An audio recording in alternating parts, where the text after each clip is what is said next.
Bonjour, attaquons maintenant le chapitre 40. Le chapitre 40 du Moreh Nevuchim parle du mot rouar. Le mot rouar est un homonyme. C'est un mot qui est polysémique, c'est-à-dire qu'il a plusieurs sens. En l'occurrence, le mot rouar, dans le sens le plus propre du terme, signifie l'air. L'air qu'on pourrait traduire de nos jours comme oxygène, souffle. Je dis traduire parce que la théorie des 4 éléments n'est plus actuelle dans la sphère scientifique, même si le Rambam repose une grande partie de son œuvre sur cette théorie-là. Et donc, dans le sens propre du mot rouar, on voit en premier l'air, qui est un des 4 éléments. C'est aussi, dans le sens propre du terme, la signification de ce qui souffle, le vent, une brise, même un ouragan,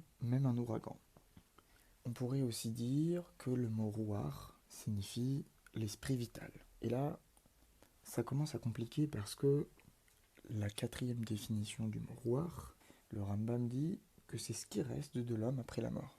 Quelle est la différence entre l'esprit vital et ce qui reste de l'homme après la mort? A priori, c'est la même chose, même si Nefesh, Rouar, Neshama, Chaya, Yerida, qui sont des termes qu'on appelle sur la Neshama, ici c'est plus la force qui fait vivre la personne, donc qui cohabite avec le corps, avec la sphère matérielle, et qui lui permet de continuer à vivre. Et en même temps, c'est celle qui reste même après la mort. C'est dans cette confusion que le Rambam a voulu du coup séparer les deux termes en disant que rouar signifie à la fois ce qui fait vivre la personne et à la fois ce qui reste après la mort. Et le Rambam de continuer que le mot rouar signifie aussi ce qu'on pourrait appeler prophétie, c'est-à-dire ce qui repose sur le prophète lorsqu'il est dans un dialogue, dans un monologue avec Dieu, le monologue bien évidemment émanant de Dieu. À ce moment-là, le prophète est entouré de ce qu'on appelle le rouar.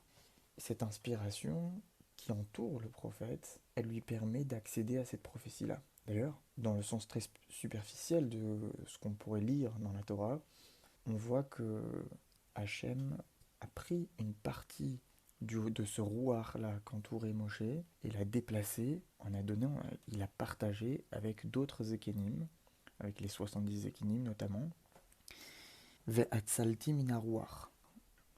Enfin, le mot rouar peut aussi signifier tout ce qui est ambition, projet. Et le Rambam de terminer que tout ce qui est attribué à Dieu, c'est évidemment non pas l'air matériel qu'on respire, mais c'est ce fameux rouar qui émane de Dieu pour entourer le prophète lorsque Dieu lui parle, ou éventuellement, mais quelquefois, cette notion de volonté, cette notion d'ambition qu'on attribuerait à Dieu avec des guillemets, et qui signifierait un projet de Dieu, même si chez Dieu la notion de temps, c'est une création en soi, donc forcément lorsqu'il y a une notion de projet, il y a forcément une notion de changement d'avis, et donc c'est pour ça qu'on met des grandes pincettes et des grands guillemets lorsqu'on attribue cette notion de volonté ou de projet vis-à-vis de Dieu. Voilà ce qui relève du mot rouar.